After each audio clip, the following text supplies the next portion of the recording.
personally don't think that Mrs. Jehan Sadat needs an introduction. She is famous for her work and for everything that she represents. She is, if you need to know, the wife of the late President Anwar Sadat, and she's here to address us and to take any of our questions. So if anybody has questions, please raise your hands and I should monitor. Okay. Where is it for you?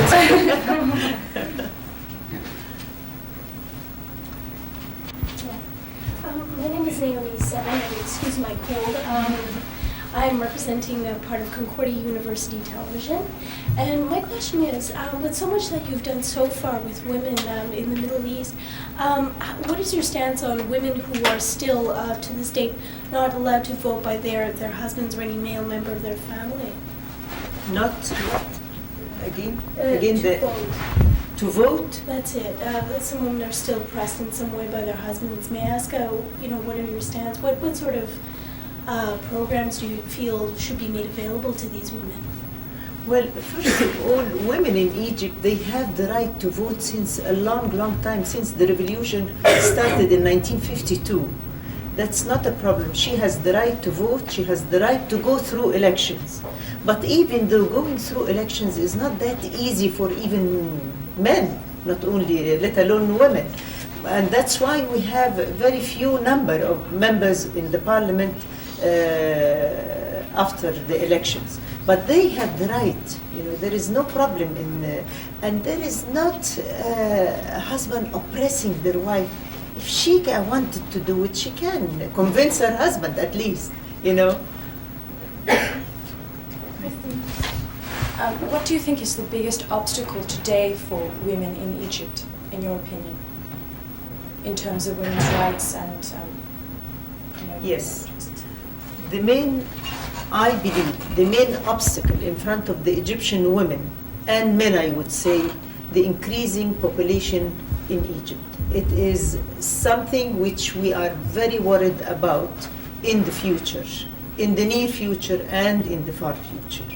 The population increasing, it's taking everything. The government, whatever they build from schools, whatever they build for houses, hospitals, whatever, if we always have this 1,200,000 a year, 200,000 a year, that makes people not feeling the progress or the improvement which the government is trying to do. This is the main problem. The other problem facing women also, in my opinion, is education. Education is a must, although in Egypt we have free education all the way, starting from the beginning through the university. There is no problem for women, and it is compulsory also for the first 6 years for the girls and boys. There is no differentiation in education in Egypt, no discrimination between girls and boys. And really, it's the problem is that we are a poor country. We don't have enough room for all students. We have 10% of the students not having places in schools. That's the problem. And we can't do anything in this except the government is trying to build and build and build schools, but even though it's not enough for the number of the students who wanted to. I have a question. Yes. How do you think the rise of Islamic fundamentalism in the Middle East in general affect the status of women today in the Middle East? Well, I would not say uprising, because in Egypt we are controlling them and the government has done a wonderful job curbing the activities of the terrorists. And there was recently also a big conference in Sharm el-Sheikh where the President of the United States and so many other representatives of countries attended this conference. It's a problem facing not only women. Fundamentalists are facing women and men, facing improving the whole country. And they are, an obstacle in front of any kind of improvement, not only in Egypt but everywhere, because fundamentalists are not only in Egypt. You can find them everywhere, unfortunately.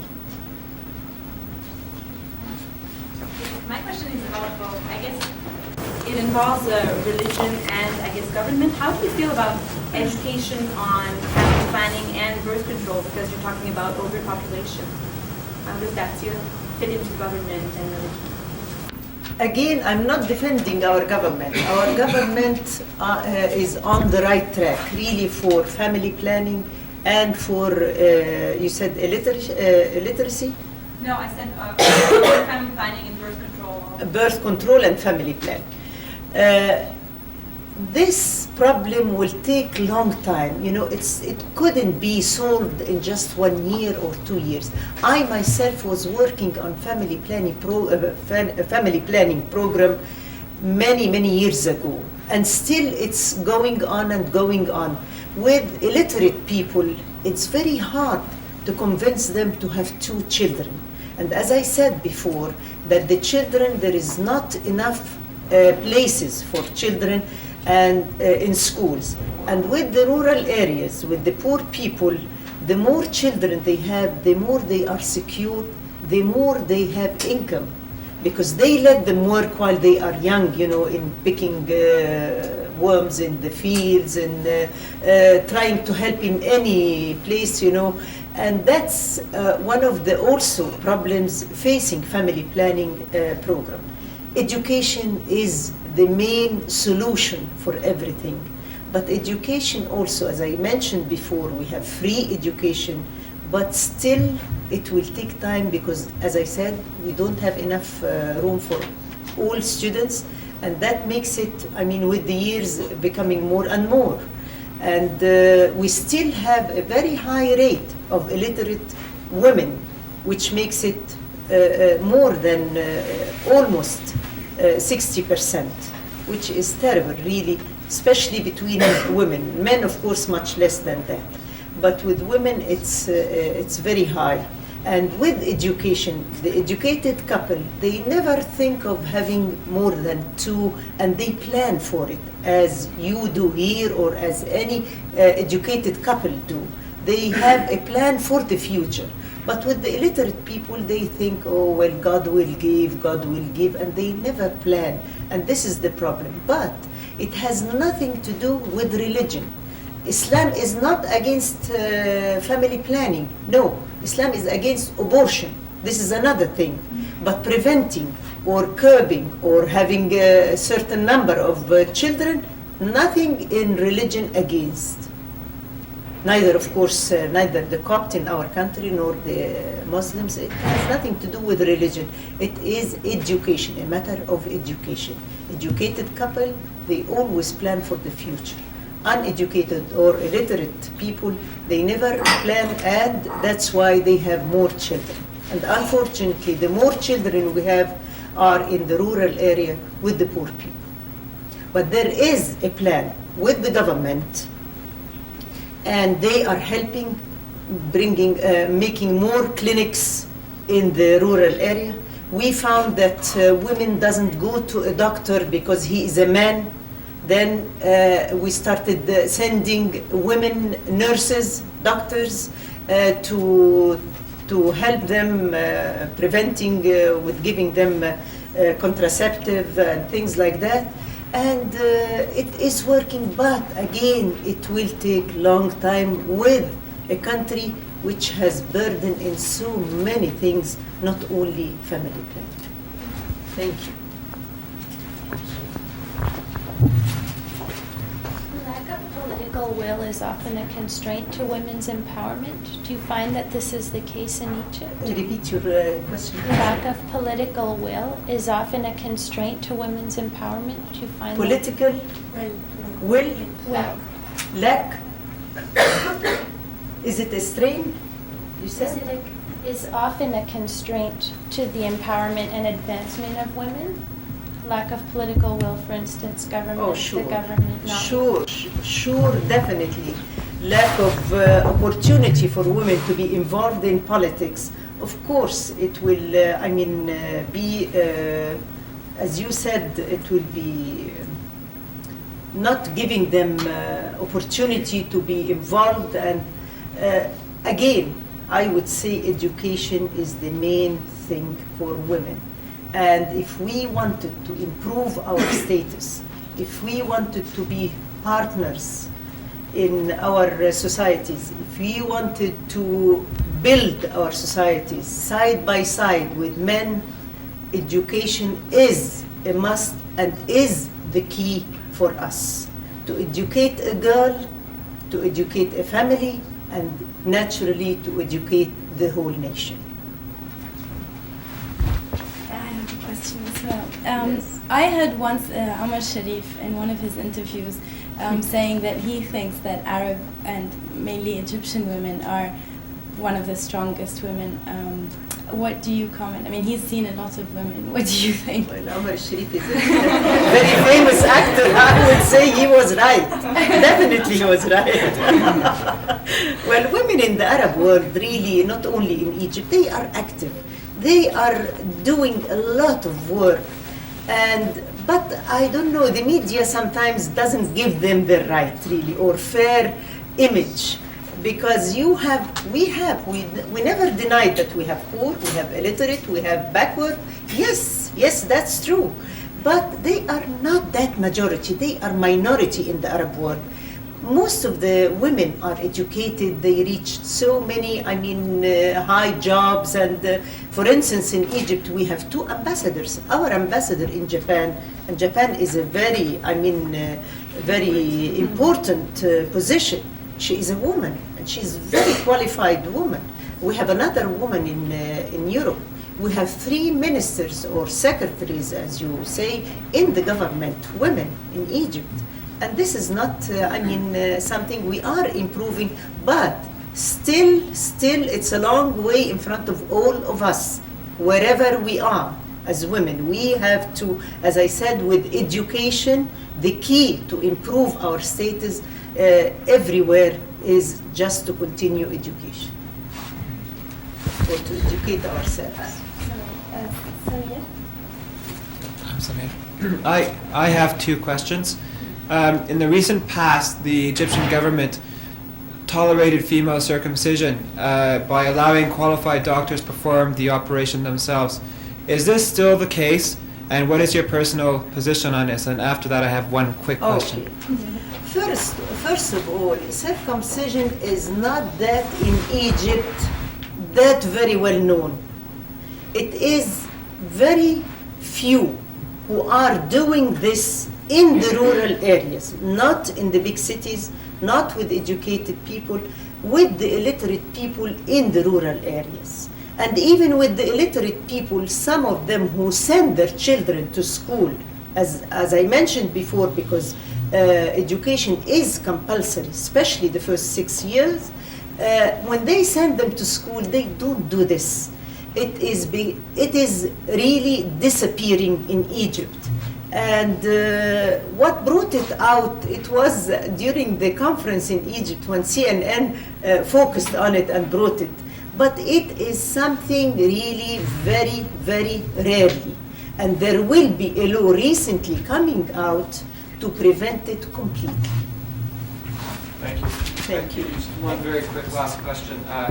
What is the position of the status of Palestinian women vis-a-vis the rest of the Arab women in the Middle East in terms of political and economic status? For the Palestinian? Yes. For the Palestinian women, by the way, they are very, very clever. As no, really, it's not a compliment. I'm not giving compliment to anyone. If I wanted, I'll give it to the Egyptian. The Palestinians, like any minority, very clever people, men and women. Women are playing such a wonderful role during the Intifada, they are the women who sacrificed, they are the wives and the mothers and the sisters who lost their brothers and husbands and fathers, and they are trying to make peace, really, and they are playing a wonderful role during the peace process now in Gaza. Women are looking after schools, are doing a lot of good work and social activities, helping Arafat and helping the peace to go on with the Israelis. Thank you. Thank you.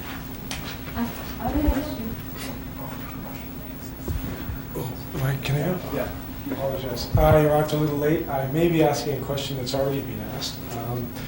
With the rise of Islamic fundamentalism in the Middle East and in North Africa, do you see this as a contradiction or something that works against the plight of women in your part of the world? If this is so, how will women's groups rectify this position when potentially these Islamic fundamentalist groups gain increasing political power within their countries? Well, these fundamentalist groups, I would say, they are an obstacle in front of women, an obstacle in front of peace. Because they are the one now, if you go back just a few weeks or less, what happened in Israel from the fundamentalists, this is something which irritated and made Arafat himself very angry, because it touched him, because the man is trying to make peace with Israel. And Perez, on the other hand, is trying to convince the radical Israelis also to make peace with the Arabs and the Palestinians. And you know, when we have two leaders like them trying to do their best, and they are faced with the terrorists and the fundamentalists, this is something which we all disagree and we don't like to see, and really it's not, no one is going to benefit from it.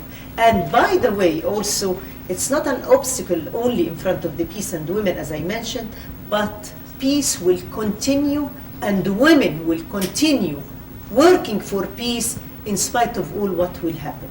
There was a conference recently in Egypt, in Sharm el-Sheikh, that Mubarak made this conference to curb the terrorists and to put his hand with so many other countries to start facing the terrorists and trying to not only facing them, to curb their activities.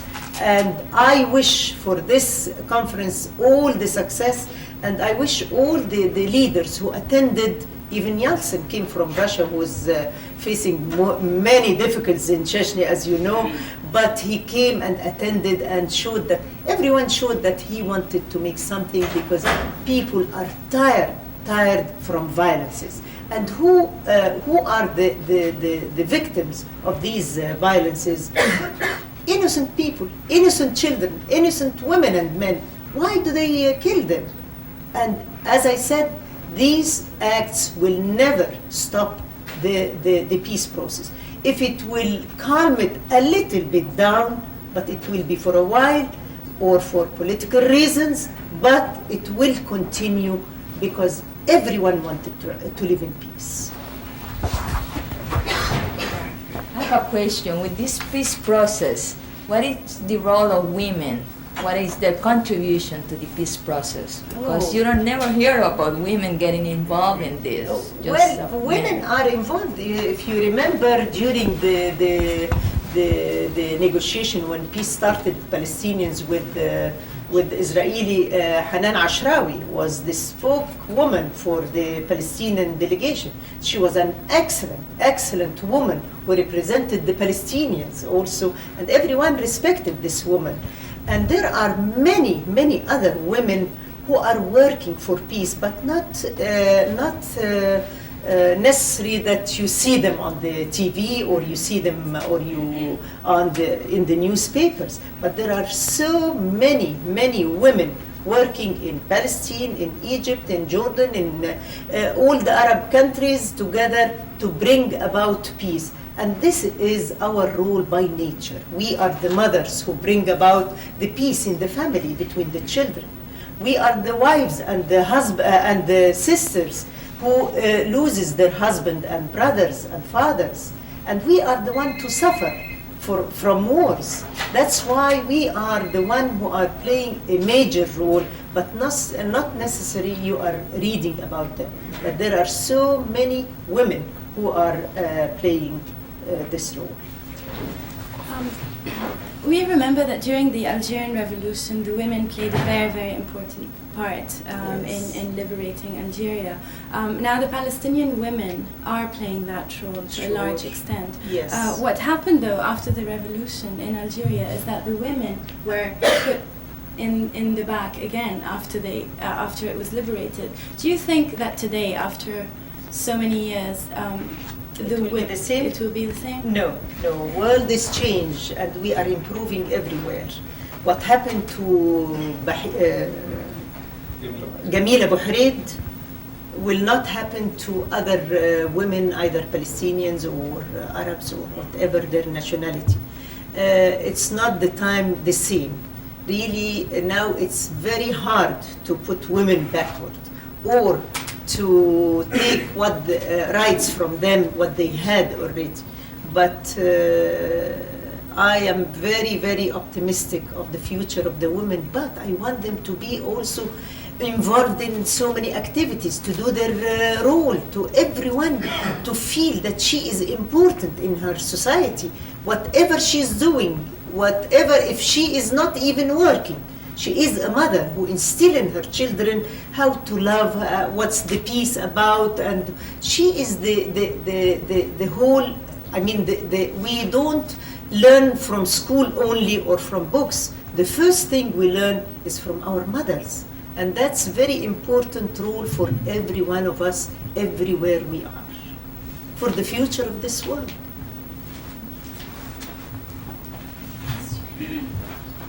According to what I see and to what I read, like there is a problem in the constant immigration from village to the country.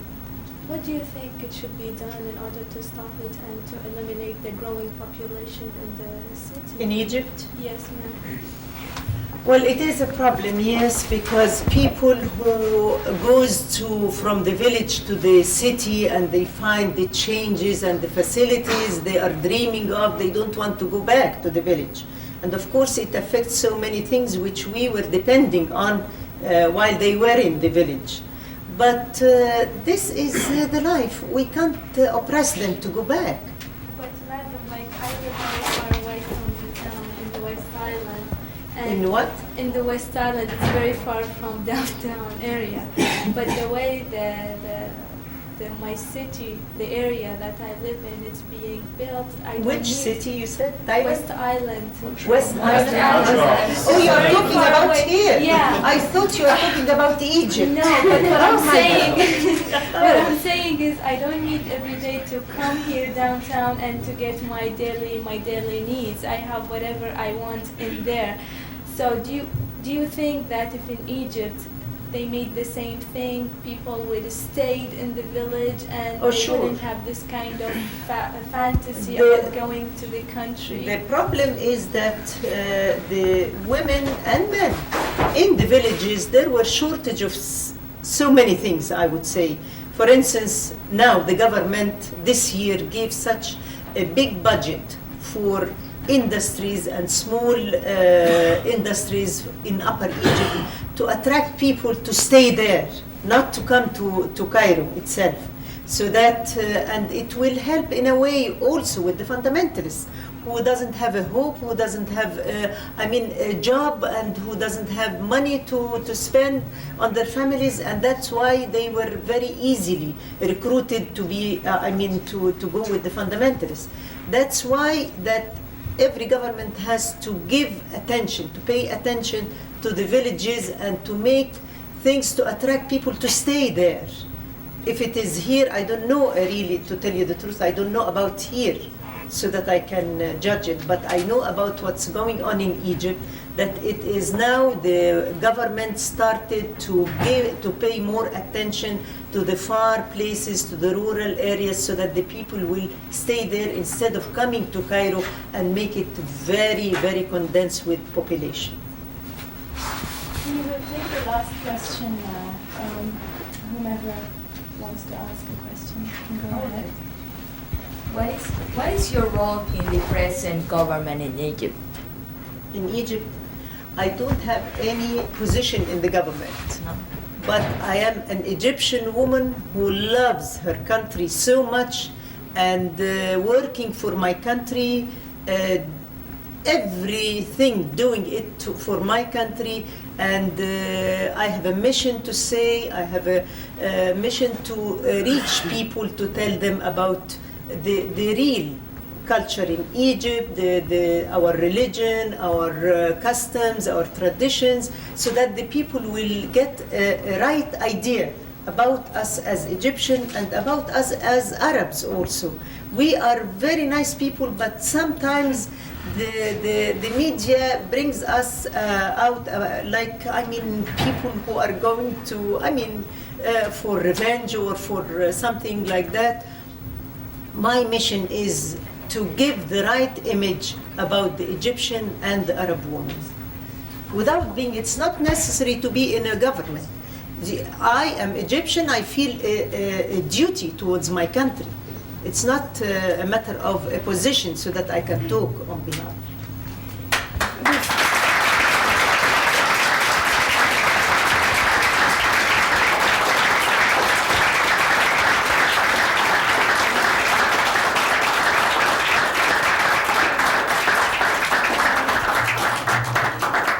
Before saying thank you and goodbye, I'm just wondering if you would want to add anything else. If not, I know that we need a lot more women like you in the Middle East. Thank you. And that you are doing a great job. Thank you. Thank you. Thank you very much. Thank you.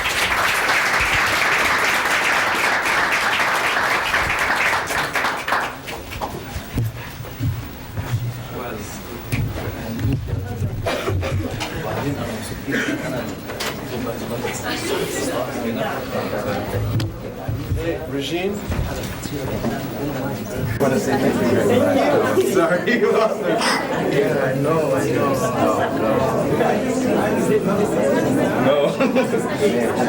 At least you missed the snow. Take care. Have a safe trip.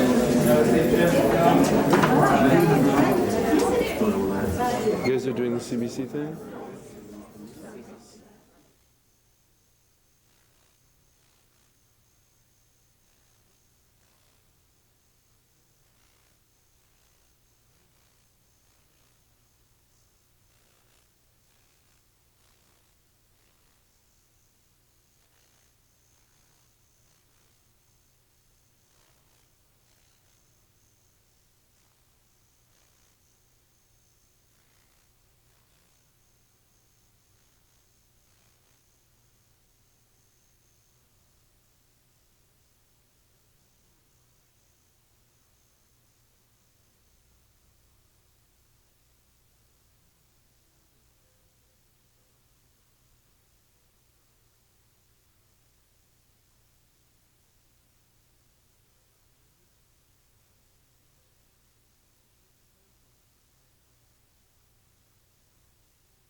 The 6 o'clock news, we're recording it.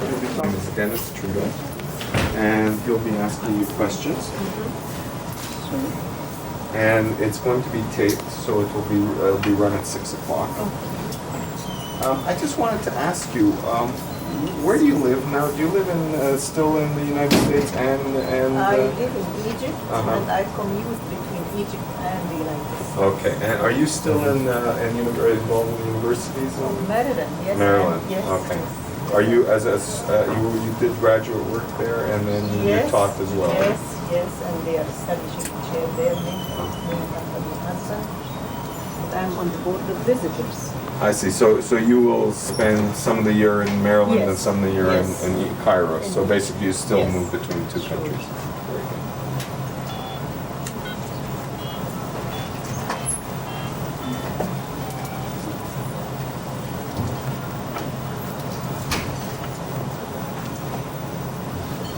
Sadat.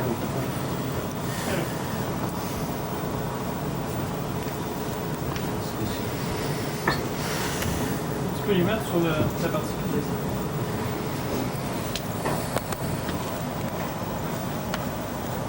est Yeah?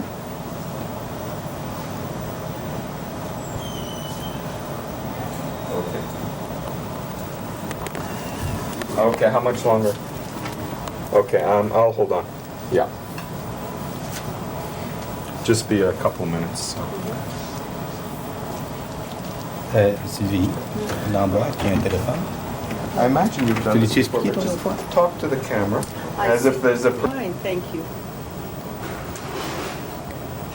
Would you higher your voice, please, a little bit? Thank you. Thank you so much. Thank you.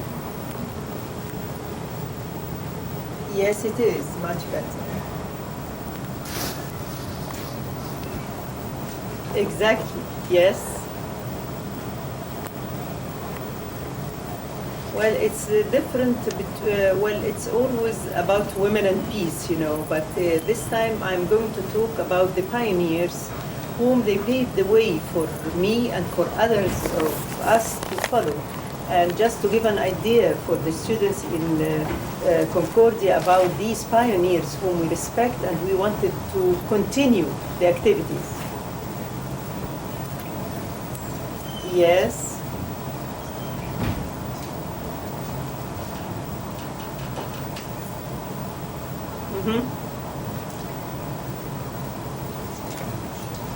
Thank you.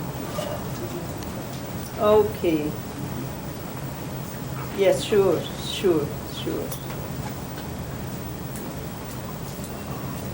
Okay. Stand by. Scan.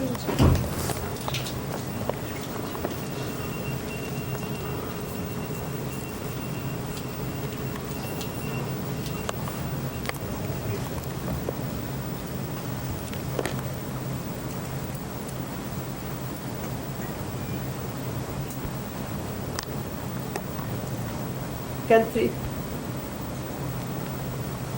And the American? Well,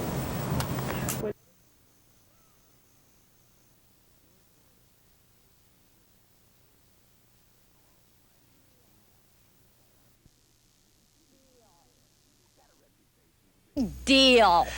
Got a reputation for being pretty hard-boiled. You know, you gotta be in this business.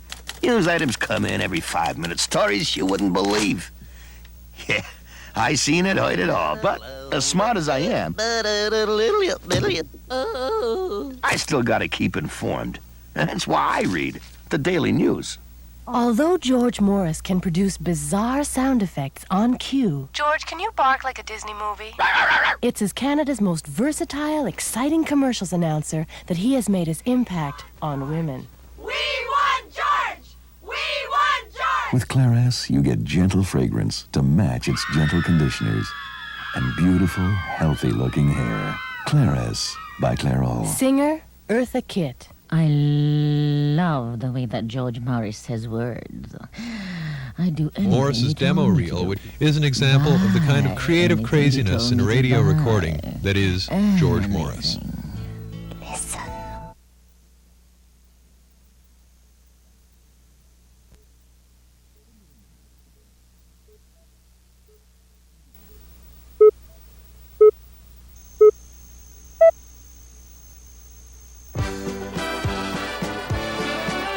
The Olympic Stadium, one of Montreal's foremost landmarks, home to the 1976 Olympics, the Montreal Expos, the Concords, an assortment of entertainers, and Pope John Paul II. What we see when we look around the stadium are thousands of empty seats, concrete, advertisements, and two enormous scoreboards on either end.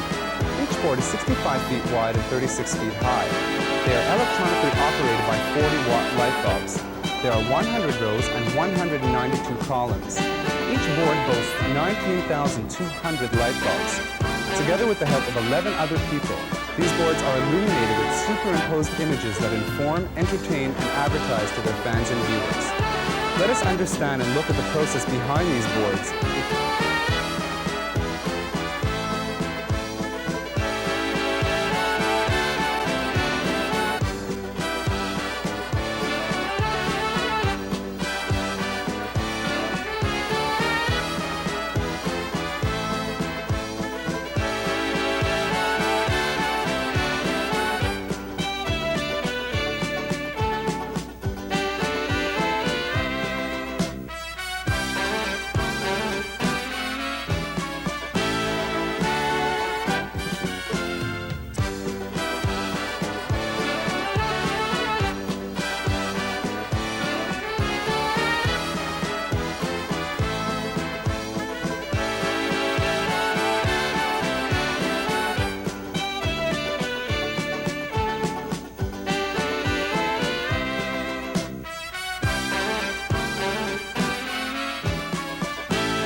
Montreal Urban Community Sewage Treatment Plant at Rivière de Prairie. The array of a highly technological system of computers, laboratories, underground pipes, and technical expertise comprise the $1.5 billion project of cleaning up the dumping of wastes adherent to the Industrial Revolution. The City of Montreal has ventured into purifying the St. Lawrence River, as well as imposing stricter controls on industries. Industrial sewage waste, one of the major forms of our water pollution, is a major concern of environmentalists.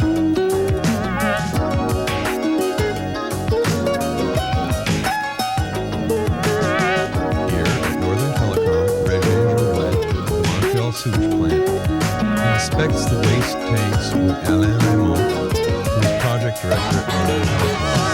The control panels shows the chemical levels of the industrial wastewater from each pump collecting the debris after the process of plating industrial copper pins. The material waste is filtered and chemically treated.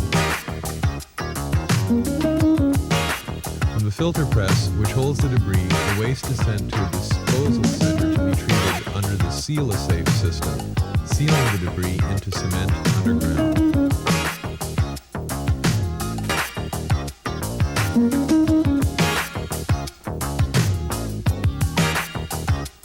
The underground sewage water from industries is tested by the Montreal Sewage Treatment Plant to control harmful chemicals from spilling into the waters.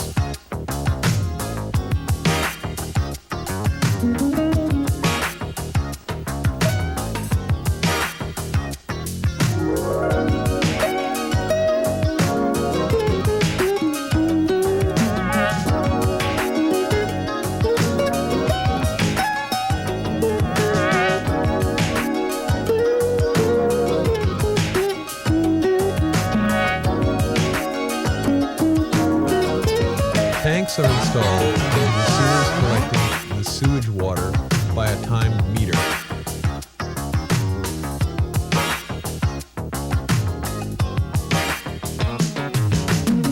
Each bottle represents an hour of the day and is tested primarily for pH level. The normal pH level is between 5.5 and 9.5. If it is under, this indicates a toxic acid content, and if the pH level is higher, an alkaline discharge is indicated. The sewage water is also tested by a visual coloration.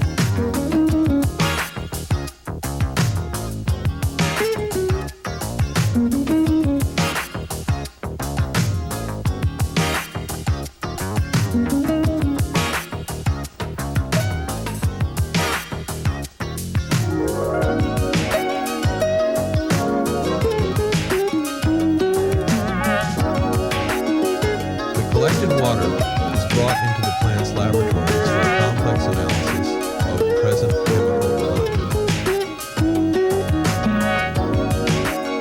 The laboratories are just a small part of the $1.5 billion project being funded by the provincial government in conjunction with the city. The major revitalization project of our waters was begun in 1980 and is aimed for completion in 1988 with the final installation of a southeast interceptor.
In this case, I have started with the idea of using the angel of good, which is a very large figure, which is about 7 feet tall, holding a dove of peace and the cross. The angel is dressed in the sun, completely engulfed in the sun.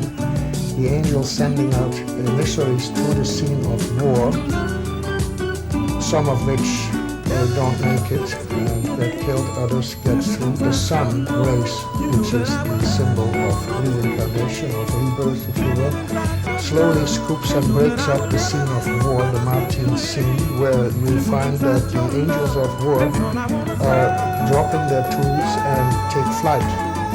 Also, you see that the poppy fields, the poppies, the vegetation in general, slowly is deteriorating and breaking up into pieces as the result of war.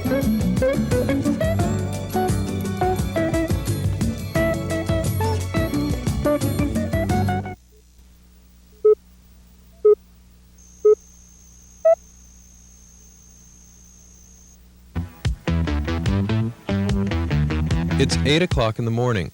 7 men and women, all highly interested automobile drivers, are gathered around a table at a very special driving school. They come from all walks of life. Some are businessmen who use an automobile for their daily work.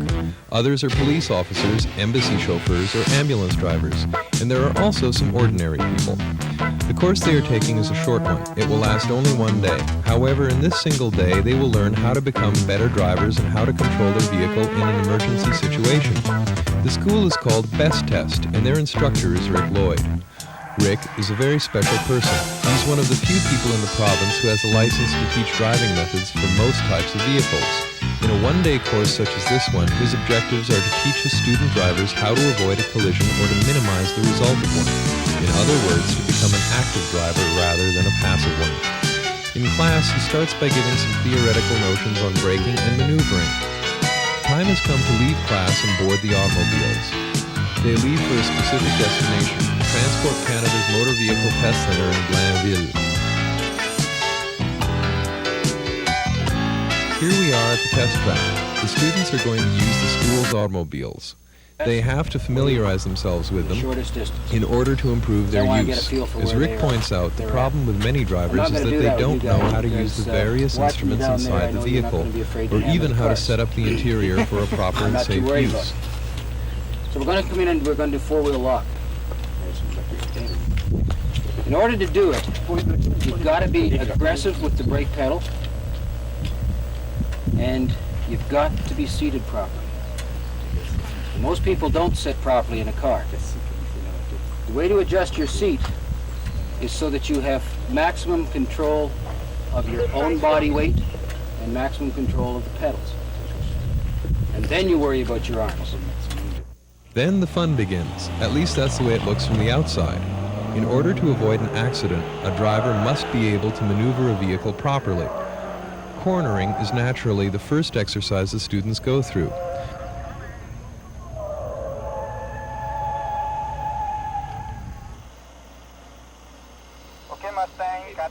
But one has to be as capable of driving in one direction or another. These slalom exercises give the students an opportunity to experience the maneuverability of an automobile in a series of tight turns. Yet one also has to know how to stop. This is the object of the next exercise. The idea is to brake up to the threshold point just before lockup, a method which is difficult to apply, especially when the car you're driving is not well tuned. Next in line, how to avoid an obstacle. Imagine you're driving at 50 kilometers, then unexpectedly a vehicle stops in front of you. How would you react? Here, the students are shown techniques on how to avoid these obstacles. But what should be done on a wet surface? Rick teaches how to react in this delicate situation.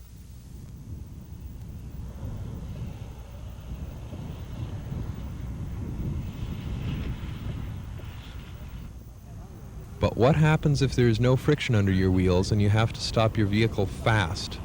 He suggests to simply lock the wheels. This enables your vehicle to stop within the shortest distance in a straight line, in a situation where nothing else can do. This very controversial method has been proven to be the most successful. It is strictly a last chance alternative and involves, as Rick says, a violent use of the brakes. Statistics show that 50% of all drivers are implicated in an accident before they reach the age of 50. They also show that half of the drivers involved in accidents do not control their vehicles as a result of panic. All the techniques taught at Best Test are aimed at improving a driver's capabilities. After all, if this was your car, what would you do? All right, how's the cameraman? He's okay.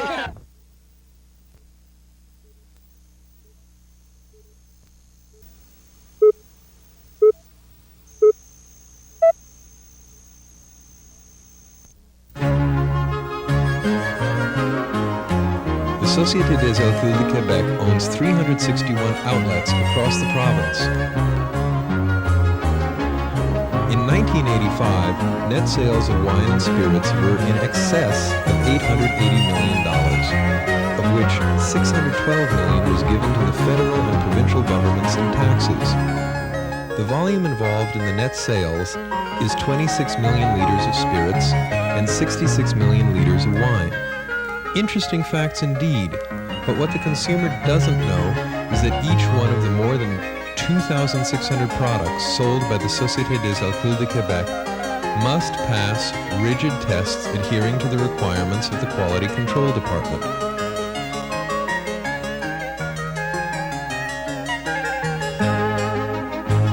The 25 to 30 people in the Quality Control Department are responsible in sampling and conducting tests of new shipments of wine and spirits, as well as potential new products for the Quebec market. The process through which a new product must pass can take as little as 2 weeks, but for a product that is already sold by the Société des Alcools de Québec, the process may take only a few days.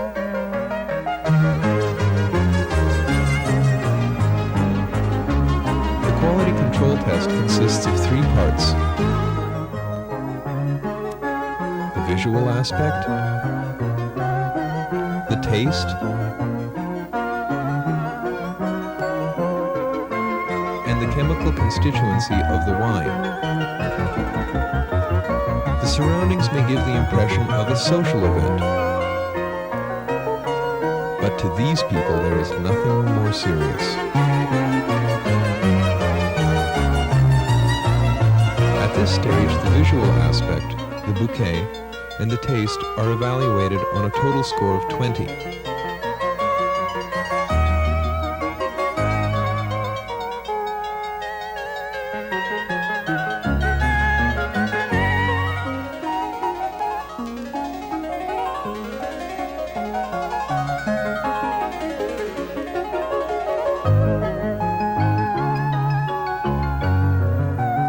A score of 12 is an acceptable wine. Below 10 is unacceptable. The Société des Alcools de Québec also bottles its wines. Therefore, they too must be inspected just like the imported wines. But to detect any problems early in the process, a computer monitors each vat which the wine is kept in. One line leads from every vat to the bottling plant through the computer. The process is quick and efficient. One thing that must be remembered is that wine tasters are not infallible. Therefore, technical equipment is used to supply factual data to support their findings.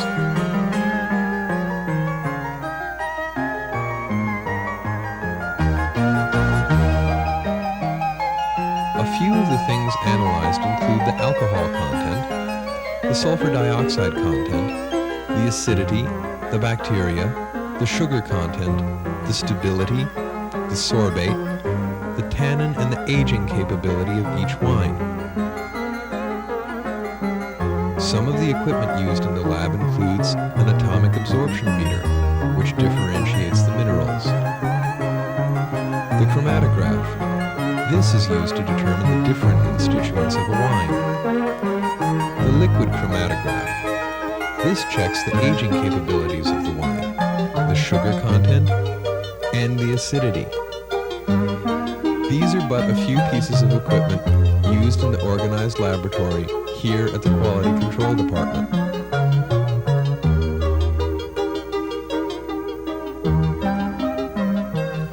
It is the work of Marcel Allard and others like him at the Quality Control Department of the Société des Alcools de Québec that provides the public with quality spirits and wines. À votre santé.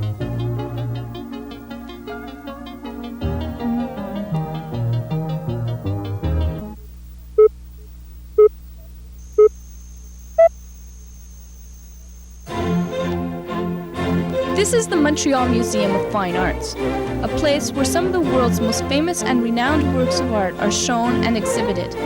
It is behind these walls that the Restoration Department is located. It is a relatively new department where people work long hours and take painstaking care at keeping these works of art in their peak condition.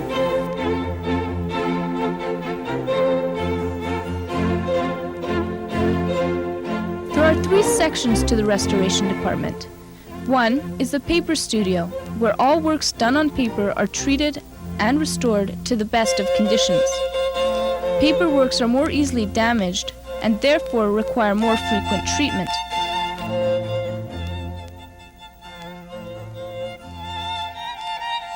The second section of the department is the decorative art studios, which include furniture and artifacts, such as the candelabra shown here. A lot of the work done is carpentry or woodwork, and needs quite a variety of tools to enable restorers to do their job to the best of their abilities. The third section of the department is where all works on canvases are done. This is where Mr. Roderick Bédard, head of the Restoration Department, works. There is a lot more to keeping a painting in good condition than one would think. Working with a microscope and checking every inch of a painting for signs of chemical reaction or paint removal is slow and tedious work, and plays only a small role in the restoration process. Various chemical solutions must be mixed and tested on small areas of the work. At the smallest sign of a reaction, new batches must be mixed, and the work begins again. When the right solution is found, dust and varnish is slowly removed with a cotton swab, which is changed when hardly even a centimeter in area has been cleaned.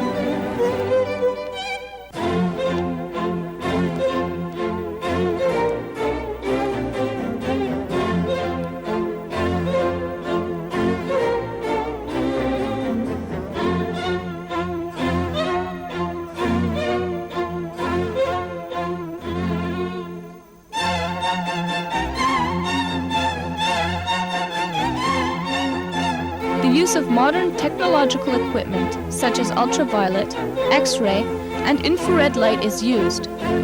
This helps the restorer to discern telltale signs such as scars on the canvas, undersketching, or even earlier signs of restoration. When the actual work on canvas is finished, the painting is ready to be reframed.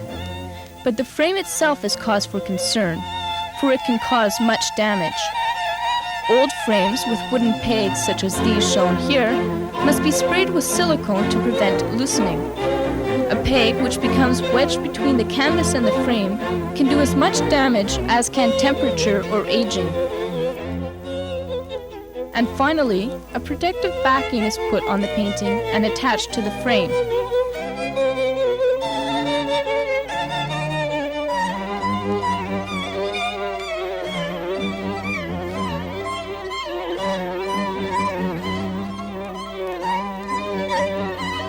Identifying stickers are attached to the backing and are added to when any further restoration work is done. The work is done, but we must remember that the restoration process can take months of work. It is in the future, when we take our next trip to the Museum of Fine Arts, that we can remember and realize that all of the meticulous work done by Mr. Bédard and his associates has been for the preservation of culture, history, and our own enjoyment.